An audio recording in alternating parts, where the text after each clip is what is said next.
Radio उड़ान की updates लेने के लिए इस चैनल को सब्सक्राइब कीजिए और इस वीडियो को ज्यादा से ज्यादा लाइक कीजिए और शेयर कीजिए। For more info log on to www.radioudan.com। क्या आपके बच्चे को बोलने में कठिनाई होती है? बोलते समय आंख से आंख मिला के बात नहीं कर पाता है या फिर अपनी उम्र के अन्य बच्चों से घुल मिल नहीं पाता है, तो ये ऑटिज्म के शुरुआती लक्षण हो सकते हैं। नई दिशा ऑटिज्म से प्रभावित बच्चों के परिवारों के लिए मुफ्त हेल्पलाइन सेवाएं प्रदान करती है। सहायता और अधिक जानकारी प्राप्त करने के लिए इस नंबर पर यानी 844-844-8996 पर कॉल या व्हाट्सएप करें। नई दिशा किसी भी परिवार को पीछे न छोड़े। अरे गणेश, तुमने यूनियन बैंक से ब्रेल डेबिट कार्ड ले लिया है ना? क्या मजाक करते हो भैया, अंधा हूं मैं, क्या डेबिट कार्ड चलाऊंगा। अरे भाई, यूनियन बैंक आप जैसे ग्राहकों के लिए लेकर आया है यूनियन स्पर्श ब्रेल डेबिट कार्ड। वो क्या है? इस कार्ड में उभरे हुए ब्रेल डॉट्स के कारण इसका परिचालन बहुत ही आसान है और कार्ड में चिप के विपरीत हिस्से में एक गोलाकार नॉच है जिससे ग्राहकों को अपने कार्ड की सही पहचान एवं उसके सही प्रयोग में मदद मिलेगी। अच्छा, इतना ही नहीं, यह एक नेशनल कॉमन मोबिलिटी कार्ड है जिससे संपर्क रहित लेन देन भी किया जा सकता है और कम राशि के लेन देन के लिए बिना पिन के क्यू स्पार्क से टैप करो और भुगतान हो गया समझो। वो सब तो ठीक है भैया, पर मैंने सुना है कि डेबिट कार्ड से बहुत कम पैसे निकाल सकते हैं। इस स्कीम के तहत बैंक दे रही है रुपए प्लैटिनम कार्ड जिसकी कैश विड्रॉल लिमिट 75,000 और शॉपिंग लिमिट 1.5 लाख रुपए है। ये तो बहुत बढ़िया कार्ड है। इस पे और क्या सुविधा है? इस कार्ड के साथ प्राइमरी होल्डर को 2 लाख एवं एड ऑन होल्डर को 1 लाख का दुर्घटना मृत्यु बीमा मिलता है और अगर हवाई दुर्घटना हो तो प्राइमरी होल्डर को 5 लाख का बीमा कवर दिया जाएगा। साथ ही साथ डोमेस्टिक और इंटरनेशनल एयरपोर्ट पर इस कार्ड द्वारा महज 2 रुपए में लॉन्च एक्सेस भी किया जा सकता है। सबसे खास बात यह है कि वर्तमान में ये कार्ड पहले साल के लिए निःशुल्क जारी किया जा रहा है। क्या बात करते हो? हाँ, आज ही जाके यूनियन बैंक से यूनियन स्पर्श ब्रेल डेबिट कार्ड ले लो। जरूर भैया, ये तो वाकई अच्छा कार्ड है। मैं आज ही ये कार्ड ले लेता हूँ। यूनियन बैंक की यह पहल हमारे लिए एक नया उजाला लेके आई है। अरे, यूनियन बैंक का तो नारा ही है, अच्छे लोग अच्छा बैंक। अभी आप सुन रहे थे यूनियन पॉडकास्ट। अगली कड़ी में फिर हाजिर होंगे एक नए पॉडकास्ट के साथ। तब तक के लिए नमस्कार। या दोस्तों नमस्कार, आदाब, सत श्री अकाल। मैं दानिश महाजन और आज हम एक बहुत ही यूनिक शो करने जा रहे हैं। आज हम एक कैंपेन के बारे में बताएंगे। जो कैंपेन है वो स्पेशली डिजाइन किया गया है सक्षम ट्रस्ट एंड मेटा और इस कैंपेन का जो टाइटल है leveraging social media accessibility for all. तो ये शो कम एक ट्रेनिंग सेशन होगा जिसमें हम आपको बताएंगे कि कितने सोशल मीडिया प्लेटफॉर्म एक्सेसिबल हैं और आप जब सोशल मीडिया पे कोई पोस्ट डालते हैं तो उसे कैसे एक्सेसिबल फॉर्म में डाल सकते हैं। इस सेशन का जो मोटिव यही है कि आप सोशल मीडिया को एक्सेसिबल रूप से चलाएं, यूज करें और लोगों को भी इसके बारे में अवेयर करेंगे। इसमें कैसे छोटी छोटी जो चीजें हैं, सब टाइटल हो गए, क्लोज कैप्शनिंग हो गई, ऑडियो डिस्क्रिप्शन हो गई, ये तमाम चीजें, हैशटैग, इमोजी, सब हम इस सेशन में कवर करेंगे। आपको पूरे सेशन में हमारे साथ बने रहना है ताकि ये बहुत इम्पोर्टेंट एस्पेक्ट है। आपको कोई भी कैंपेन रन करना है, आपने किसी को अवेयर करना है, तो ये सोशल मीडिया का जो आज हम ट्रेनिंग कर रहे हैं, सेशन कर रहे हैं, तो आपकी पोस्टों को और डेकोरेटेड करेगा और एक्सेसिबल फॉर्म में लोगों तक पहुंचाएगा, आपकी रीच भी बढ़ेगी। तो कुल मिला के जो मैं कहना चाह रहा हूं कि ये बहुत ही इम्पोर्टेंट सेशन है। सोशल मीडिया आज हमारे जीवन का एक अहम हिस्सा है और ये हमारे लिए और इम्पोर्टेंट हो जाता है एक्सेसिबल पोस्ट को सोशल मीडिया पे डालना, क्योंकि बहुत बार ऐसा होता है, लोग कहते हैं कि आप खुद तो एक्सेसिबिलिटी की डिमांड करते हैं लेकिन जो आपकी पोस्ट होती है वो खुद एक्सेसिबल नहीं होती। तो ये सेशन सबके लिए है। जैसे मैंने कहा, leveraging social media accessibility for all regardless of the ability and disability. तो सोशल मीडिया पे तमाम पोस्ट जो हैं वो एक्सेसिबल होनी चाहिए, और सक्षम और मेटा को बहुत बहुत मुबारकबाद कि उन्होंने इस कैंपेन को डिजाइन किया। और किसी भी कैंपेन को डिजाइन करने का मोटिव होता है वाइडर ऑडियंस तक पहुंचना और लोगों को जागरूक करना। इस सेशन में हमारे साथ जाने माने एक्सेसिबिलिटी सर्टिफाइड लॉयर अमर जैन साहब हैं। तो अमर को आप रेडियो पे सुनते ही रहते हैं, तो अमर हमें डिटेल्ड बताएंगे इस के बारे में। बीच बीच में मैं अमर से इंटरेक्शन करूंगा। अमर, आपका बहुत बहुत स्वागत है रेडियो उड़ान पे। बहुत बहुत शुक्रिया दानिश, वापस आके बहुत अच्छा लग रहा है। Thank you so much. बिल्कुल, तो हमें बताएं इस कैंपेन का मोटिव क्या है, और आप शुरू हो जाएं अब। बिल्कुल दानिश। जैसा दानिश आपने बहुत ठीक कहा कि सोशल मीडिया हमारी लाइफ का इतना इम्पोर्टेंट पार्ट बन गया है, राइट। आप अगर रेडियो उड़ान पे कोई नया इनिशिएटिव लाते हैं, या कोई नया इन्फॉर्मेशन लाते हैं, या कोई नई सीरीज की शुरुआत करते हैं, या कोई पार्टनरशिप्स, कोलैबोरेशंस, जितना भी आप कहें, उसमें काफी इंपॉर्टेंट रोल प्ले करता है कि आप वो इन्फॉर्मेशन आप गैदर करते हैं सोशल मीडिया से, राइट। सोशल मीडिया ने हम सबकी जिंदगियों को कहीं ना कहीं घेरा हुआ है। चाहे आप अपने पेरेंट्स को देखें तो वो आपस में बच्चों से वीडियो कॉल पे, व्हाट्सएप पे बात कर लेते हैं। हम अपने कॉलेज के स्टूडेंट्स को देखें तो वो सोशल मीडिया की मदद से एक दूसरे से मिलजुल कर बुक्स या एजुकेशनल मटेरियल शेयर करते हैं, डिफरेंट ग्रुप से डिफरेंट इंफॉर्मेशन गैदर करते हैं। यूट्यूब पे हम कई बार चीजें वीडियो देख के सीखते हैं कि कैसे कोई चीज करी जाती है, अगर हमें किसी चीज की नॉलेज नहीं हो, या मान लीजिए कोई डिवाइस चलाना सीखना हो, या कोई चीज ऑपरेट करनी सीखनी हो। तो कुल मिला के बात यह है, और स्पेशली जब से कोविड हुआ, कोविड में क्या हो रहा था, कोविड में अगर आप देखें तो न्यूज चैनल्स पे इमरजेंसी नंबर्स फ्लैश हो रहे थे, सोशल मीडिया पे पोस्ट आ रही थी कि ये इंसान है, ये फोटो है, इसको हेल्प चाहिए, या इसको ये मदद चाहिए, क्या हम इनकी मदद कर सकते हैं। और आपने देखा कि बहुत मैसिव लेवल पे लोगों ने सोशल मीडिया का, और सोशल मीडिया केवल फेसबुक ट्विटर नहीं है, सोशल मीडिया ब्रॉड कॉन्सेप्ट है जिसमें Facebook, Twitter, Instagram, LinkedIn, WhatsApp, Telegram, YouTube और ना जाने कितने अलग अलग एप्स आ जाते हैं सोशल मीडिया। सोशल मीडिया की इम्पोर्टेंस आई थिंक एम्फसाइज करना बहुत जरूरी है। अब होता क्या है कि हम अक्सर बात करते हैं, राइट, कि पर्सन्स विद डिसेबिलिटीज के लिए एक्सेसिबिलिटी का होना उनकी डिग्निफाइड सर्वाइवल के लिए जरूरी है। मतलब उन्हें अगर एक जिसे कहते हैं कि जिंदगी में इज्जत से अगर उन्हें जीना हो तो एक्सेसिबिलिटी एक बहुत इंपॉर्टेंट एस्पेक्ट बन जाता है। क्योंकि होता क्या है, काफी बार आप काफी सारी इंफॉर्मेशन जो है वो आप मिस कर जाते हैं, क्योंकि वो कंटेंट जो ऐसा डिजाइन किया गया है या पोस्ट किया गया है कि वो एक्सेसिबल है ही नहीं। अब मान लीजिए कोविड में जब नंबर्स या चीजें जब फ्लैश हो रही थी तो स्क्रीन पे फ्लैश हुआ करती थी, या सोशल मीडिया पे फोटोज आया करते थे, लेकिन उन फोटोज के साथ में कोई टेक्सचुअल डिस्क्रिप्शन नहीं होता था जिससे कि वो पर्सन्स विद ब्लाइंडनेस के लिए एक्सेसिबल बनाई जा सके।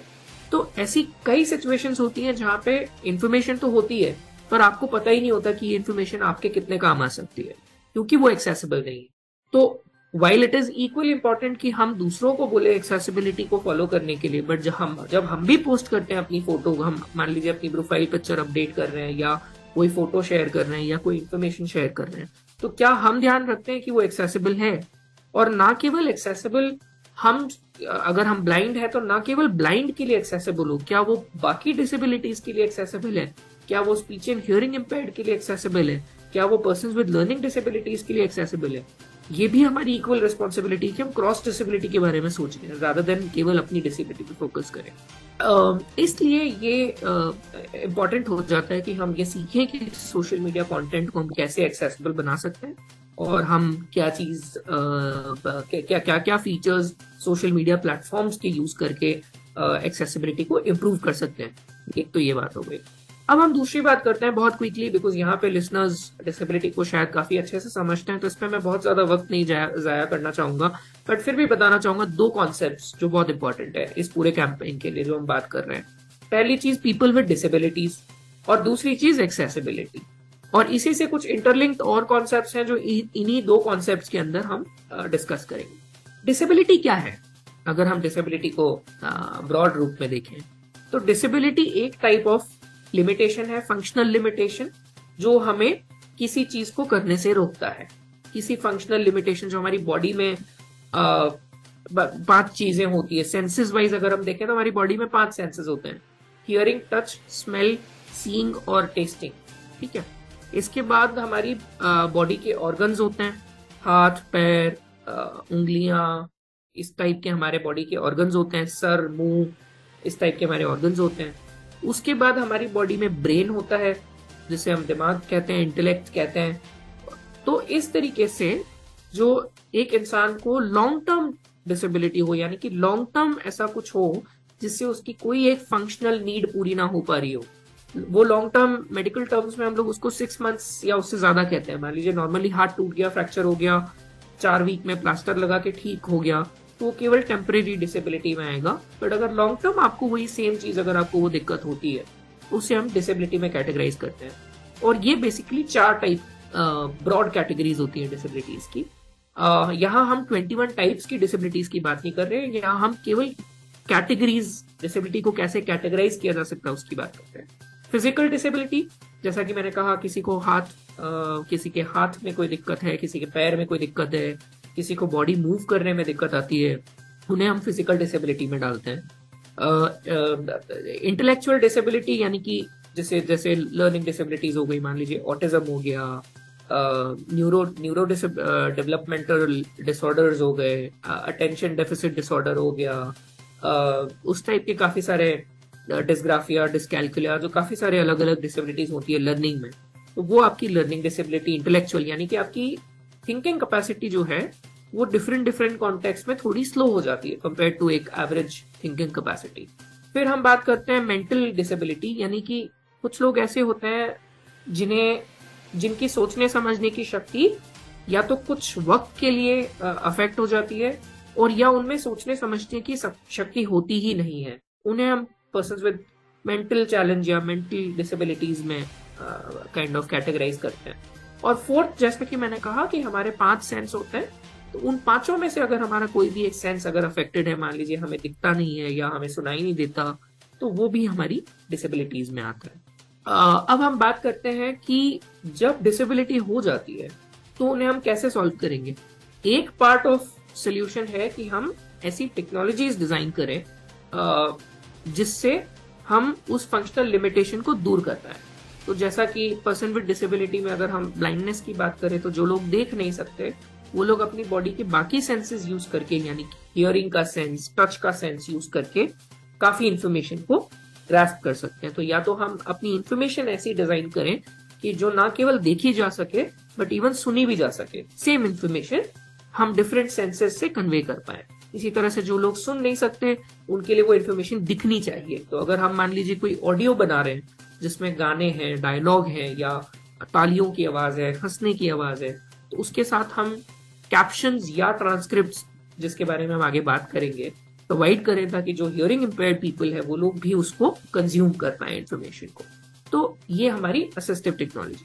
अब हमारी इंफॉर्मेशन और कंटेंट और फंक्शनैलिटी को ऐसा बनाना कि वो हमारी असिस्टिव टेक्नोलॉजी के साथ चल पाए, उसे हम कहेंगे एक्सेसिबिलिटी, यानी कि आपकी किसी चीज को इस्तेमाल करने की क्षमता, चाहे कितनी भी डिफरेंट हो, चाहे कितनी भी अलग हो, वो यूटिलाइज, आपकी क्षमताओं को यूटिलाइज करके अगर आप किसी चीज को एक्सेस कर पा रहे हैं डिफरेंट तरीकों से, डिफरेंट टेक्नोलॉजी से, डिफरेंट डिवाइसेस से, उसे हम कहेंगे कि ये इंफॉर्मेशन या फंक्शनैलिटी जो है हमने एक्सेसिबल बनाई है, जिसे हम सुगम्यता जिसे हम कहते हैं। सो वेरी इंपॉर्टेंट कि हम इंफॉर्मेशन और कंटेंट और फंक्शनैलिटी को एक्सेसिबल बनाएं। ठीक है। डिफरेंट टाइप्स ऑफ डिसेबिलिटीज के लिए डिफरेंट सोल्यूशंस एग्जिस्ट करते हैं। मैं कुछ एग्जांपल देना चाहूंगा। जो लोग देख भी नहीं सकते और जो लोग सुन भी नहीं सकते, सोच के देखिए, जो लोग देख भी नहीं सक रहे हैं और जो लोग सुन भी नहीं सक रहे हैं, वो इंफॉर्मेशन को कैसे कंज्यूम करेंगे। हमारी बॉडी में 5 सेंसेस हैं: देखना, सुनना, स्मेल करना, टेस्ट करना और टच करना, राइट। तो जो लोग देख नहीं सकते और सुन नहीं सकते, तो आपके 2 सेंसेस खत्म हो गए। हम टेक्नोलॉजी को टेस्ट नहीं कर सकते आज की तारीख में, और ना ही हम टेक्नोलॉजी को स्मेल कर सकते हैं। तो 4 सेंसेस हमारे कोई काम नहीं आएंगे इस केस में। लेकिन हम टेक्नोलॉजी की जो इंफॉर्मेशन है, जो वो कन्वे कराना चाहते हैं, हम उसे टच जरूर कर सकते हैं।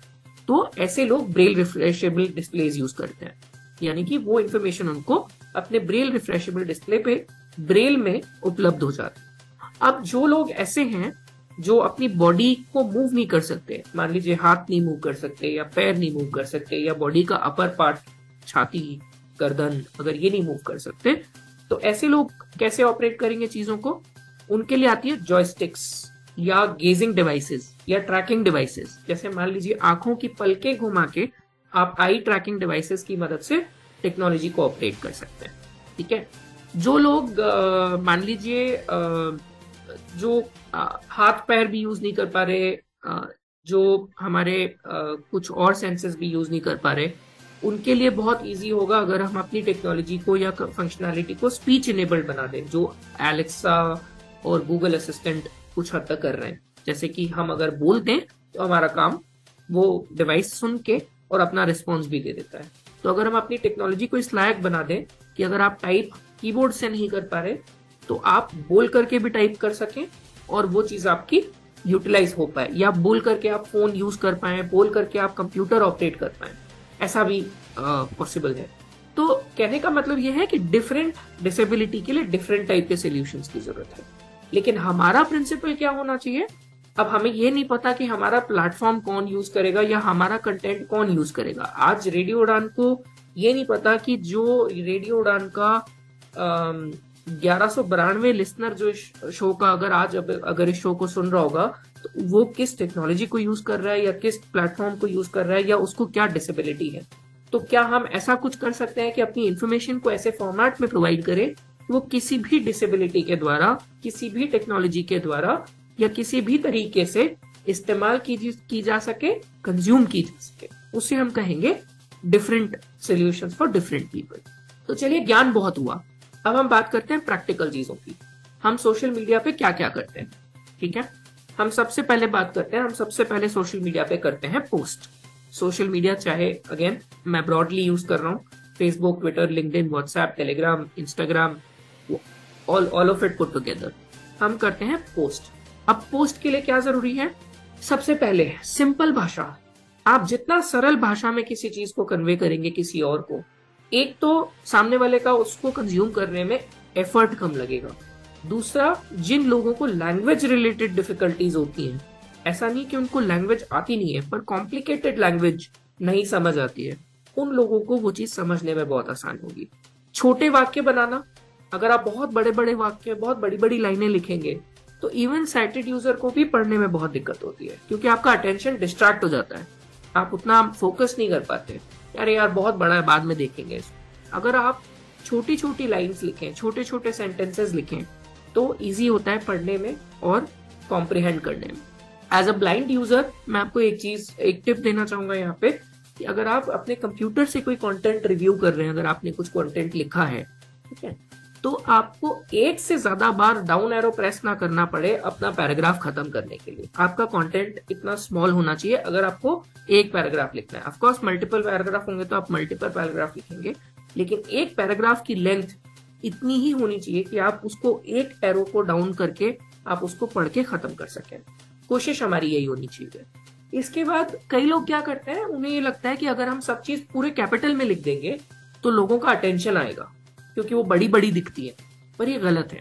बिजनेस एथिक्स ये कहते हैं कि अगर आप ऑल कैपिटलाइज्ड वर्ड्स यूज करते हैं तो वो रूड माना जाता है, तो हमें वो अवॉइड करना चाहिए। इससे और भी प्रॉब्लम्स होती हैं, हम आगे बात करेंगे कि स्क्रीन रीडर यूजर्स को क्या चैलेंजेस होते हैं, जिन लोगों को बड़े बड़े सेंटेंसेस या बड़े बड़े लेटर्स देखने में दिक्कत होती है उनके लिए क्या दिक्कतें होती हैं, वो भी बात करेंगे इसके बारे में। तो ये तो हुई कुछ टिप्स सिंपल और इफेक्टिव कम्युनिकेशन के लिए। तो अभी हमने बात करी कि हम पोस्ट कैसे सिंपल और इफेक्टिव रख सकते। अब हम सोशल मीडिया के एक दूसरे कॉन्सेप्ट पे आते हैं जो कि बहुत इंपॉर्टेंट है और बहुत वाइडली यूज किया जाता है, और वो है पिक्चर्स। अब पिक्चर्स के साथ प्रॉब्लम क्या होती है? पिक्चर्स में दो तीन चीजें होती है। एक तो होता है कि ये पिक्चर किस बारे में है या किस चीज की पिक्चर है। दूसरा ये होता है कि कई बार पिक्चर के अंदर इंफॉर्मेशन होती है, टेक्स्ट विद इन इमेजेस। मान लीजिए हमारे कॉलेज में कोई नोटिस बोर्ड है, उसका आपने स्क्रीनशॉट लेकर के आपने सोशल मीडिया पे वो पिक्चर डाल दी, तो वो नोटिस की जो टेक्स्ट है वो पिक्चर के अंदर आ रही है। तो ये प्रॉब्लम होती है कि जो लोग ब्लाइंड होते हैं उनको पिक्चर नहीं दिखती और उनका सॉफ्टवेयर पिक्चर के अंदर की टेक्स्ट को बिना OCR परफॉर्म करे या बिना AI आर्टिफिशियल इंटेलिजेंस के यूज करे, इस्तेमाल करे, नहीं पढ़ पाता। और अगर पढ़ता भी है OCR और आर्टिफिशियल इंटेलिजेंस की मदद से, तो भी उसमें एरर्स काफी होते हैं। तो हम उसे कैसे एक्सेसिबल बना सकते हैं? इसमें दो तरीके होते हैं। एक होता है कैप्शंस, यानी कि जब आप पिक्चर अपलोड कर रहे होते हैं तो आपको एक एडिट बॉक्स आता है, जहां पे अगर आप कुछ लिखेंगे पिक्चर के साथ में तो वो हर इंसान को दिखेगा, चाहे वो विजुअली इम्पेयर्ड हो, चाहे वो साइटेड हो, चाहे वो कोई भी हो। दूसरा तरीका होता है ऑल्ट टेक्स्ट, यानी कि ऑल्टरनेटिव टेक्स्ट। तो जिन लोगों को पिक्चर देखने में डिफिकल्टी होती है, उनके लिए ये ऑल्ट टेक्स्ट पिक्चर के साथ लगाई जाती है, ताकि जो पिक्चर ना देख पाए तो वो अपने सॉफ्टवेयर की मदद से उस ऑल्ट टेक्स्ट को पढ़ पाए। ये इसका मतलब होता है। अब मैं आपको इसका एक एग्जाम्पल दिखाता हूँ। अब हम आपको ऑल्ट टेक्स्ट के बारे में बताते हैं। जैसा कि मैंने कहा कि जिन लोगों को देखने में दिक्कत होती है, उनके लिए इमेज में ऑल्ट टेक्स्ट दी जाती है। तो मैं आपको एक एग्जाम्पल दिखाता हूँ जो बिना ऑल्ट टेक्स्ट का है, और एक एग्जाम्पल दिखाता हूँ जो ऑल्ट टेक्स्ट के साथ है। आइए देखते हैं। पहले हम एग्जाम्पल देखते हैं कि बिना ऑल्ट टेक्स्ट के कौन सा एग्जाम्पल हम यहाँ पे देख रहे हैं। ये देखिए, यहाँ पे ये केवल बोल रहा है ग्राफिक इमेज, ग्राफिक इमेज। अब हमें स्क्रीन रीडर यूजर होने के कारण हमें ये पता नहीं चल रहा कि इस फोटोग्राफ में क्या है। अब इसकी अगर हम इसको ऑल्ट टेक्स्ट के साथ पोस्ट करते तो हमें इसकी इंपॉर्टेंस समझ आती कि ये फीचर कितना इंपॉर्टेंट है और कितना यूजफुल हो सकता है। आइए इसी ट्वीट का ऊपर का एग्जाम्पल देखते हैं।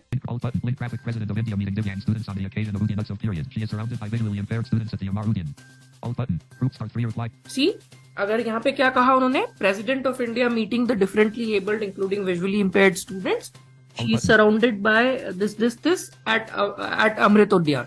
तो अगर हमें ऑल्ट टेक्स्ट डालने से हमें दो बेनिफिट हुए। एक तो ये कि जो लोग इमेज देख नहीं पा रहे हैं उनके लिए हमें डिस्क्रिप्शन मिल गया, और जो लोग देख रहे हैं उन्हें वो इमेज एज इट इज दिख रही है, उन्हें ये टाइप डिस्क्रिप्शन नहीं दिखेगा।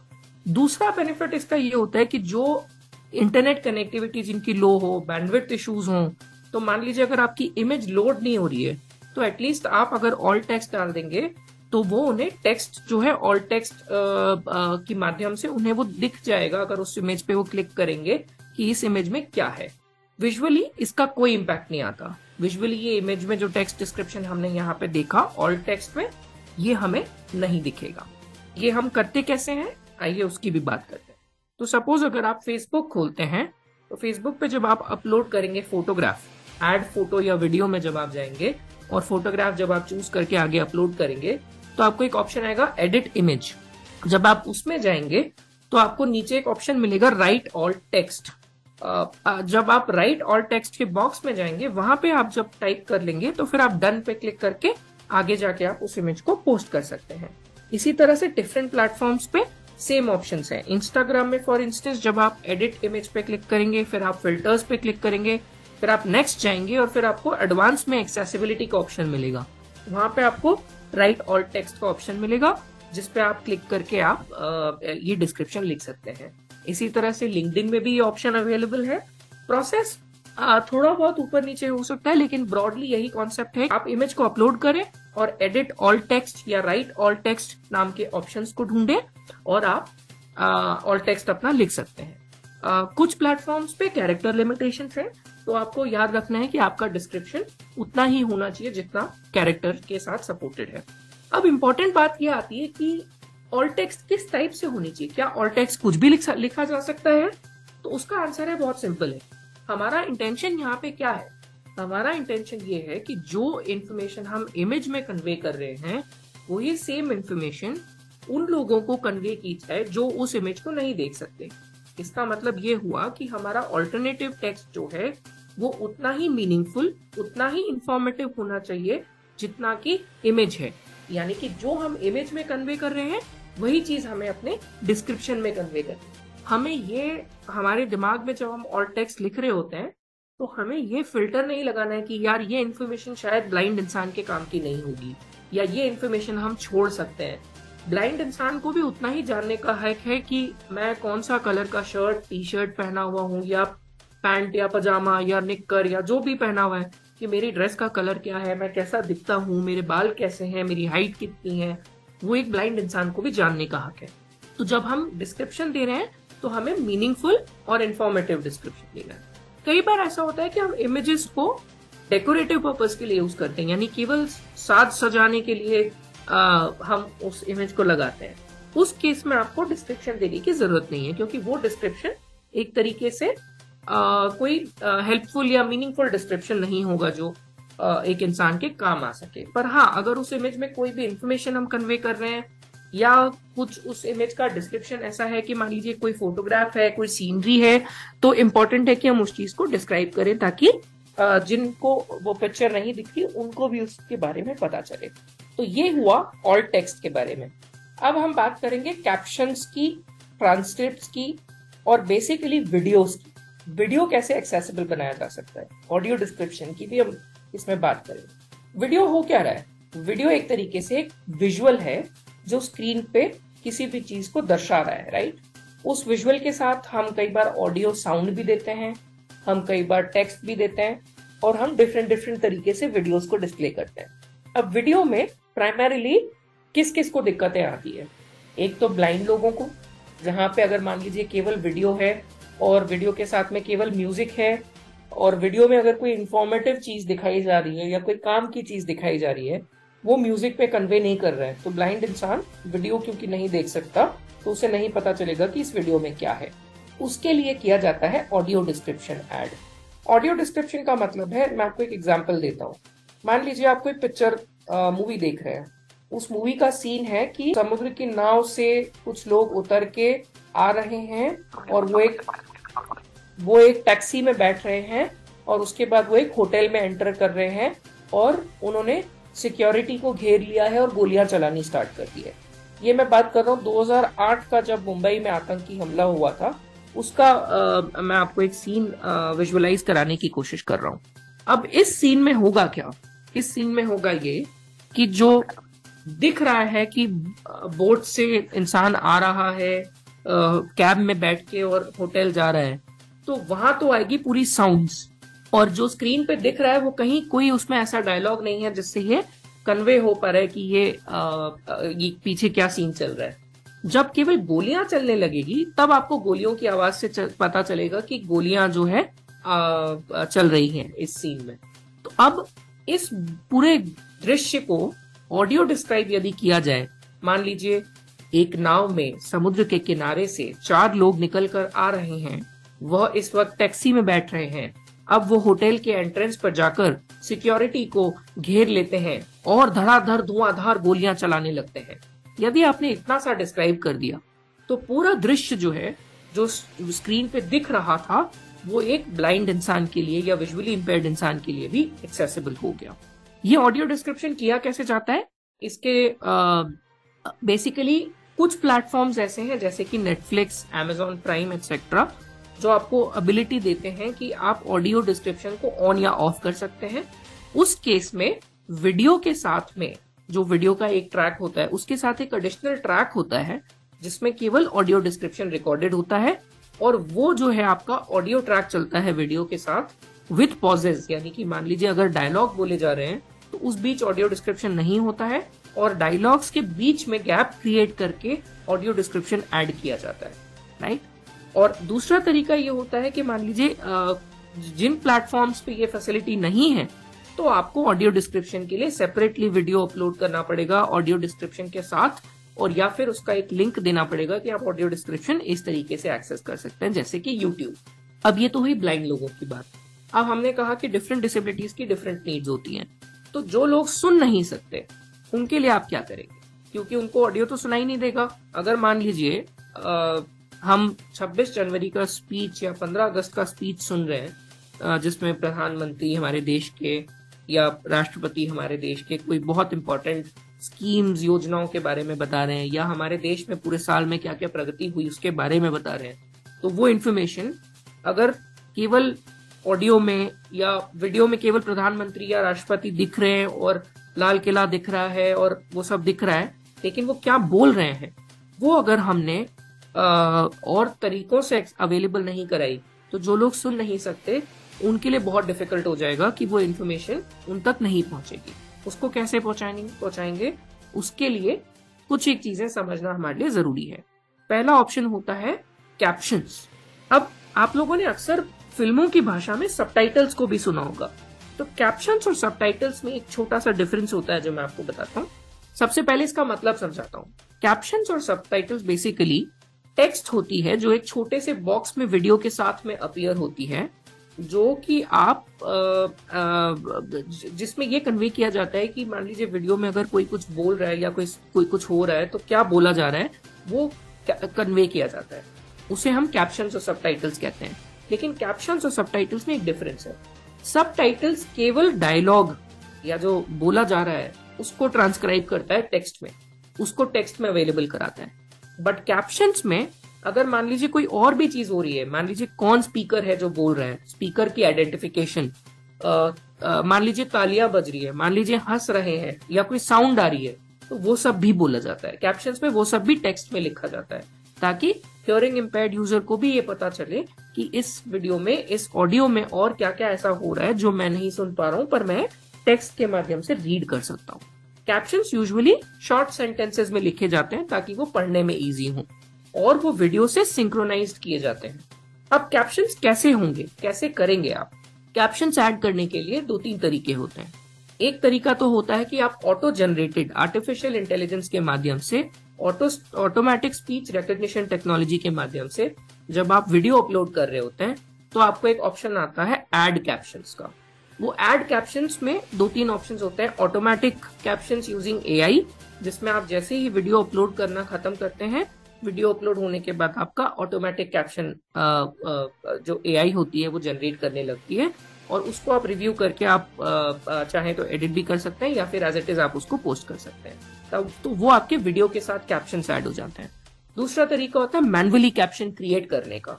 तो कुछ प्लेटफॉर्म्स हैं ऐसे जो आपको मैन्युअली कैप्शन क्रिएट करने देते हैं, जैसे कि यूट्यूब में ऑप्शन है कि आप सबस्क्रिप्ट फाइल, एक कैप्शन की फाइल का फॉर्मेट होता है सबस्क्रिप्ट, तो आप उस एक्सटेंशन की फाइल को आप क्रिएट कर सकते हैं यूट्यूब में, जनरेट कैप्शंस का ऑप्शन और मैनुअल कैप्शंस का ऑप्शंस यूज करके, तो वो आपको एक फाइल देगा जो कि आप अपने वीडियो में एम्बेड कर सकते हैं। जब आप वीडियो पोस्ट कर रहे होंगे तो वीडियो सेटिंग्स का ऑप्शन आता है जहां पे आप ऐड कैप्शंस में मैनुअली अपलोड कैप्शंस चूज करके और वो सबस्क्रिप्ट फाइल जो है जो आपने जनरेट करी है वो आप अपलोड कर सकते हैं। तो ये कुछ एक तरीके हैं। उसके अलावा प्रोफेशनल कैप्शन प्रोवाइडर्स होते हैं जो कैप्शन जनरेट करके एम्बेड करके आपको वीडियोस में देते हैं, तो वीडियोग्राफर जो है वो करते हैं, वो भी आप कैप्शंस उस तरीके से आप अपलोड कर सकते हैं। तीसरा तरीका वीडियो और ऑडियो को एक्सेसिबल बनाने का है कि आप टेक्स्ट ट्रांसक्रिप्ट प्रोवाइड करें। टेक्स्ट ट्रांसक्रिप्ट का मतलब क्या हुआ? टेक्स्ट ट्रांसक्रिप्ट का मतलब ये हुआ कि जो कुछ भी आपने वीडियो में जो ऑडियो है उसमें बोला, वो सब कुछ एज इट इज पूरा का पूरा टेक्स्ट टाइप आपको मिल जाए। वो टाइप टेक्स्ट आप वीडियो के साथ साथ डिस्क्रिप्शन बॉक्स में लिख सकते हैं या डिस्क्रिप्शन बॉक्स में उसको एक्सेस करने का एक लिंक दे सकते हैं। अगर जो ब्लाइंड लोग हैं उन्होंने देखा हो तो फ्रीडम साइंटिफिक नाम की जो कंपनी है जो जॉज बनाती है, वो अपने पॉडकास्ट के साथ में एक ट्रांसक्रिप्ट का लिंक जरूर देते हैं ताकि जो लोग पॉडकास्ट नहीं सुन सकते वो ट्रांसक्रिप्ट को रीड कर सकते हैं। उस ट्रांसक्रिप्ट में इंपॉर्टेंट क्या होता है कि आप जो बोला जा रहा है डायलॉग के अलावा कौन स्पीकर है जो बोल रहा है, जैसा कि कैप्शंस के केस में हमने देखा, साउंड्स, स्पीकर नेम्स और बाकी की बैकग्राउंड की चीजें भी आप उस ट्रांसक्रिप्ट में डिस्क्राइब करें, तो वो टेक्स्ट ट्रांसक्रिप्ट भी आप अवेलेबल करा सकते हैं। इस तरीके से आप अपने वीडियोस को एक्सेसिबल बना सकते हैं।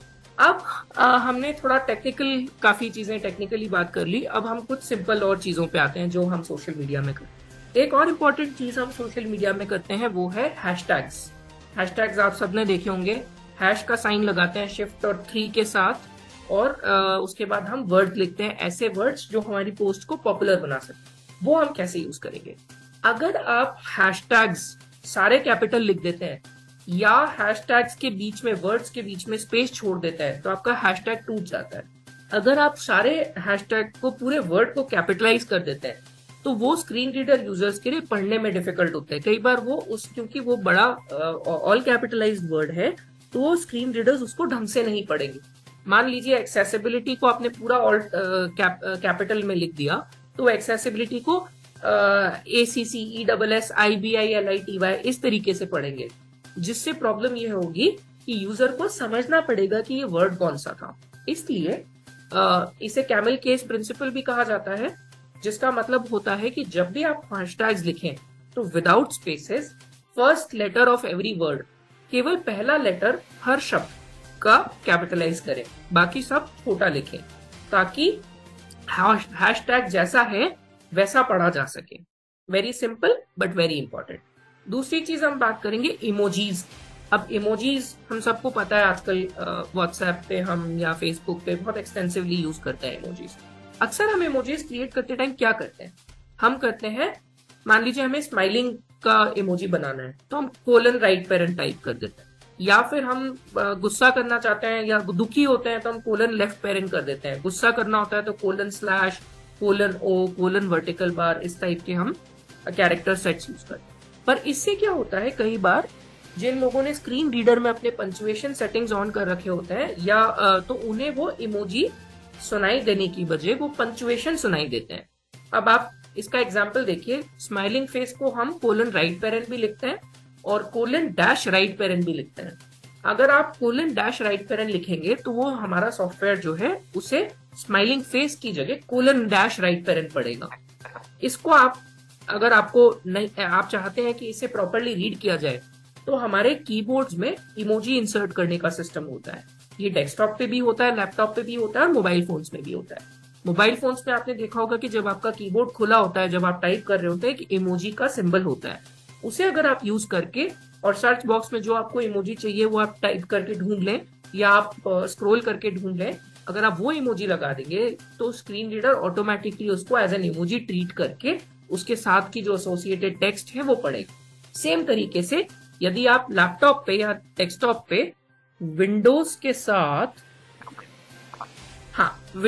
साथ फुल स्टॉप यानी कि पीरियड साइन का अगर आप प्रयोग करेंगे, विंडोज पीरियड या विंडोज फुल स्टॉप अगर आप यूज करेंगे तो एक इमोजी कीबोर्ड खुल जाएगा, जैसे कि हम मोबाइल पे देखते हैं। सेम तरीके से वहां पे आप सर्च भी कर सकते हैं या फिर आप स्क्रॉल करके डिफरेंट इमोजीज ढूंढ के डिफरेंट इमोजीज लगा सकते हैं।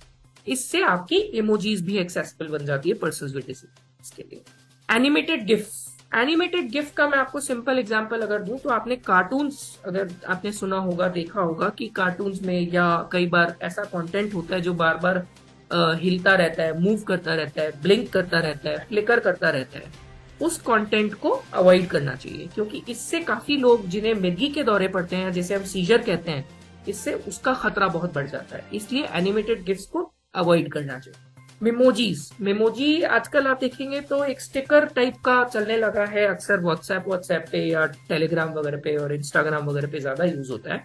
तो वहां पे आप मेमोजी को, अनफॉर्चुनेटली बहुत कम मेमोजीज ऐसी हैं जो एक्सेसिबल है, तो उसमें आप ध्यान रखें कि जब आप यूज कर रहे हैं तो ऐसी मेमोजी यूज करें जिसमें साथ में टेक्स्ट भी हो, ताकि वो एक यूजर विद स्क्रीन रीडर या अदर टेक्नोलॉजी के साथ भी वो कन्वे किया जा सके, वरना वो केवल एक इमेज के रूप में अपीयर होती है। कलर और कलर कॉन्ट्रास्ट। जब हम कलर की बात करते हैं तो दो चीजें होती है टेक्स्ट का, एक तो बैकग्राउंड कलर होता है और एक टेक्स्ट का फोरग्राउंड कलर, यानी कि जिस कलर में वो टेक्स्ट दिख रही है वो कलर। बैकग्राउंड कलर वो होगा कि टेक्स्ट का जो कलर, जिस कलर में वो टेक्स्ट दिख रही है उसके साथ जो बैकग्राउंड दिख रहा है उसका क्या कलर होगा, वो बैकग्राउंड कलर कहलाएगा। तो दोनों फोरग्राउंड और बैकग्राउंड कलर का कलर कॉन्ट्रास्ट ऐसा होना चाहिए जो विजुअली ज्यादा डिफिकल्ट ना हो डिस्टिंग्विश करने में, यानी कि बैकग्राउंड कलर और फोरग्राउंड कलर में डिफरेंस या अंतर दिखाई देना चाहिए। मान लीजिए सेम कलर अगर आप यूज कर रहे हैं, black on black, white on white, तो ये थोड़ा डिफरेंशिएट करना मुश्किल हो जाता है कि बैकग्राउंड कौन सा है और फोरग्राउंड कौन सा है। इसलिए कॉन्ट्रास्टिंग कलर्स हमें यूज करनी चाहिए। For example white on black, यानी कि व्हाइट बैकग्राउंड और ब्लैक टेक्स्ट, इस तरीके से। दूसरी चीज एक इंपॉर्टेंट होती है कलर कॉन्ट्रास्ट रेशियो, यानी कि बैकग्राउंड और फोरग्राउंड कलर के बीच में कितना कॉन्ट्रास्ट होना चाहिए कि वो दिखने में डिफिकल्ट ना हो। अब उसका जो रूल है वो है 4.5:1। अब बीइंग ब्लाइंड, अगर आप वो नहीं मेजर कर सकते तो आप ये कर सकते हैं कि कलर कॉन्ट्रास्ट एनालाइजर नाम का एक टूल है जो कि आप डाउनलोड और इंस्टॉल भी कर सकते हैं, और उसका एक वेब पेज भी है जिसपे आप जाकर के अगर अपना टेक्स्ट का कलर फोरग्राउंड और बैकग्राउंड का आप अगर वहां डिफाइन कर दें तो वो आपको ये बता देगा कि ये कलर कॉन्ट्रास्ट रेशियो मीट कर रहा है या नहीं कर रहा है। यूजुअल पोस्टिंग्स में आपका कलर कॉन्ट्रास्ट रेशियो मीट किया जाता है, but it is always good to do that check once. एक बार अगर आप चेक कर लेंगे तो आपका कंटेंट और एक्सेसिबल और अच्छा हो जाएगा। एक और पॉइंट इसमें अब मैं ऐड करना चाहूंगा कि कई बार हम इंफॉर्मेशन कन्वे करते हैं केवल कलर के माध्यम से। जैसे कि आपने देखा होगा, हम ऑनलाइन जब फॉर्म भरते हैं उसमें अगर कोई एरर आता है तो उसमें लिखा आता है कि the errors are marked in red, या हम कहते हैं click on the green sign to continue, या हम कई बार शेप्स की मदद से चीजें कन्वे करते हैं कि this drawing room is L shaped, और this bedroom is U shape, और this article looks like V shape. ये हमें नहीं करना चाहिए फॉर अ सिंपल रीजन, जैसा कि मैंने कहा कि डिफरेंट सेंसेस से सेम इंफॉर्मेशन कन्वे करनी होती है। तो यदि आप वी शेप को, रेड कलर को, ग्रीन कलर को आप चाहें कि आप उसे किसी और वे में कन्वे कर पाए तो वो नहीं हो पाएगा। तो जैसे ब्लाइंड इंसान को अगर आपको एरर्स कन्वे करने हैं कि इस फील्ड में आपका एरर है, और अगर आपने केवल रेड कलर यूज किया है या ग्रीन कलर यूज किया है या येलो कलर यूज किया है तो वो उसे नहीं समझ आएगा। इसके लिए इंपॉर्टेंट है कि जो सेम इंफॉर्मेशन आप कन्वे कर रहे हैं कलर से, वो आप टेक्स्ट में भी कन्वे करें। सोशल मीडिया कॉन्टेक्स्ट में हम कई बार मान लीजिए आपने बच्चों का रिपोर्ट कार्ड शेयर करा, या मान लीजिए कोई ऐसा डेटा शेयर करा जिसमें आपका टेबल है और इसमें आपने अलग अलग कलर से अलग अलग चीजों को इंडिकेट करा है। फॉर एग्जाम्पल, जो डेंजर जोन है वो रेड कलर से है, जो कंटेनमेंट जोन है, कोविड का एग्जाम्पल लेते हैं, वो मान लीजिए रेड कलर से इंडिकेट करी हुई आपने। जो नॉर्मल एरियाज है जहाँ पे आप आ जा सकते हैं वो ग्रीन जोन से इंडिकेट करा है, जहाँ थोड़ा बहुत इम्पैक्ट है उसको येलो जोन से, येलो कलर से इंडिकेट करा है। ऐसा ना करके हम डिफरेंट सिंबल्स या डिफरेंट टेक्स्ट या अकम्पनिंग टेक्स्ट हम उसके साथ यूज कर सकते हैं, ताकि जो ब्लाइंड या ऐसे इंसान है जिन्हें कलर देखने में डिफिकल्टी होती है वो भी उस चीज को कंज्यूम करें। लास्ट में हम बात करते हैं लाइव ब्रॉडकास्टिंग। लाइव ब्रॉडकास्टिंग को एक्सेसिबल करने के लिए हम कैप्शनिंग टूल्स का या कैप्शनिंग टेक्नोलॉजीज का इस्तेमाल कर सकते हैं, ताकि हमारी लाइव ब्रॉडकास्टिंग भी एक्सेसिबल बन सके person with speech and hearing impaired के लिए। एक और चीज मैं यहाँ पे ऐड करना चाहूंगा, अगर आप जूम मीटिंग या टीम्स मीटिंग या गूगल मीट या कोई वेबिनार या कुछ ऐसा कर रहे हैं तो उसमें एक ऑप्शन होता है यूज कैप्शंस। तो वो आपके लाइव कॉल्स को, लाइव मीटिंग्स को person with speech and hearing impaired के लिए एक्सेसिबल बना सकती है।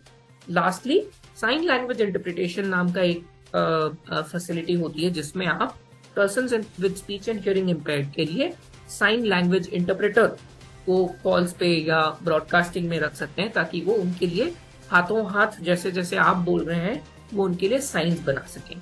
इस तरीके से आप अगर ये छोटे छोटे स्टेप्स लेकर के सोशल मीडिया कंटेंट एक्सेसिबल बनाएंगे और आप अगर एक एजेंट ऑफ चेंज बनेंगे और यही अवेयरनेस और लोगों में स्प्रेड करेंगे तो धीरे धीरे और अधिक से अधिक कंटेंट जो है वो एक्सेसिबल होता जाएगा। दानिश, आज पहली बार हुआ होगा आपके शो पे कि आपने नहीं बोला और केवल मैंने बोला है। बिल्कुल। तो आपको ये अनुभव करके कैसा लगा? बिल्कुल अमर और जबरदस्त। तो बहुत सारी ऐसी चीजें थी जो मुझे भी आइडिया नहीं थी, बस हम सुनते थे, और ये इतनी इजी हैं, ये जान के बहुत ही अच्छा लगा।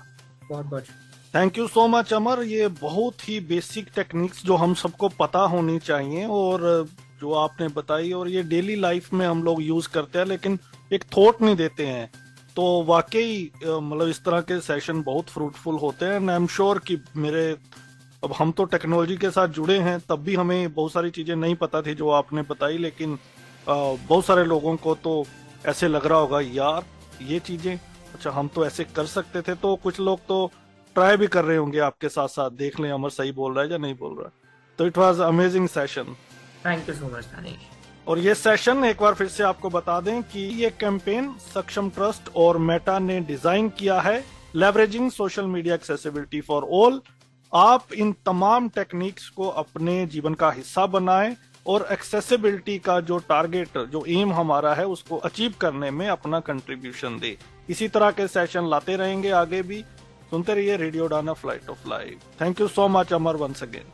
Thank you Danish. Bye bye. Hey guys, आप अपने फील्ड में मास्टर हैं, सुपर्ब हैं, टैलेंटेड हैं, लेकिन ये क्या टेक्नोलॉजी के मामले में अब थोड़ा सा पीछे हैं?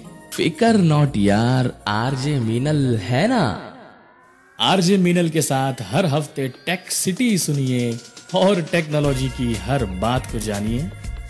सुनिए टेक सिटी हर गुरुवार रात 9 बजे से 10 बजे तक, जिसका पुनः प्रसारण होगा हर शुक्रवार शाम 4 बजे से 5 बजे तक, सिर्फ और सिर्फ रेडियो उड़ान पर।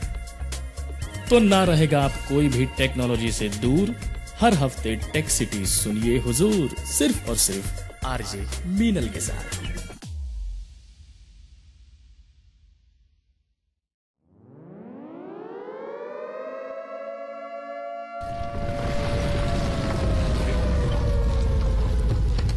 दुर्घटनाएं, डिजास्टर्स। बुधवार रात 10 बजे और गुरुवार शाम 5 बजे राजीव भांवरी की जुबानी सिर्फ और सिर्फ रेडियो उड़ान पर, जिन्हें सुन आपके पैर ठंडे हो जाएंगे, रोंगटे खड़े हो जाएंगे। राजीव भांवरी से आप सुनेंगे बड़े पैमाने पर घटित हो रही प्राकृतिक और मौसमी आपदाएं एवं दुर्घटनाएं, जिसके सामने इंसान बेबस और लाचार नजर आते हैं। For more info log on to www.radioudan.com या डाउनलोड करें हमारी app radio Udaan from play store और ऐप स्टोर से। रिश्तों में है तकरार, अब तो कोई ऐसा दिन नहीं जब हमारी लड़ाई ना होती हो। या ऑफिशियल लाइफ में है तनाव। हाँ, ऑफिस भी टाइम पर पहुंचता हूँ, सारा काम टाइम पे पूरा करके देता हूँ, फिर भी ये कहा जाता है कि यार तुम्हारी जॉब खतरे में है। एकदम मैं परेशान हो चुका हूँ, बताओ अब मैं क्या करूँ। आरजे नरेश सुनेंगे, समझेंगे आपकी हर बात, दिल से दिल तक में होगा आपकी हर समस्या का सटीक इलाज और सही समाधान। अपनी बात को उनके सामने बहुत पोलाइटली तरीके से रखें, ये काम करता है। तो सुनना ना भूले लाइव शो दिल से दिल तक हर गुरुवार रात 10 बजे से 11 बजे तक और रिपीट हर शुक्रवार शाम 5 बजे से 6 बजे तक।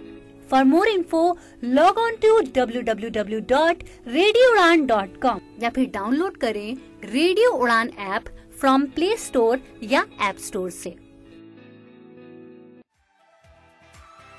जब खबर हो पक्की तो तहलका तो मचेगा। क्या हो रहा है आज, क्या होने वाला है कल, अब ये है अप टू डेट रहने का वक्त with latest PWD news, job alerts, events and current happenings. साथ ही साथ जानिए विभिन्न NGOs के बारे में जो कार्यरत हैं PWD वेलफेयर के लिए। Only with Gauri Kuber in the show community colours, जो कि प्रसारित किया जाएगा शुक्रवार रात 9 बजे एवं शनिवार शाम 4 बजे। सुनना बिल्कुल ना भूलिएगा।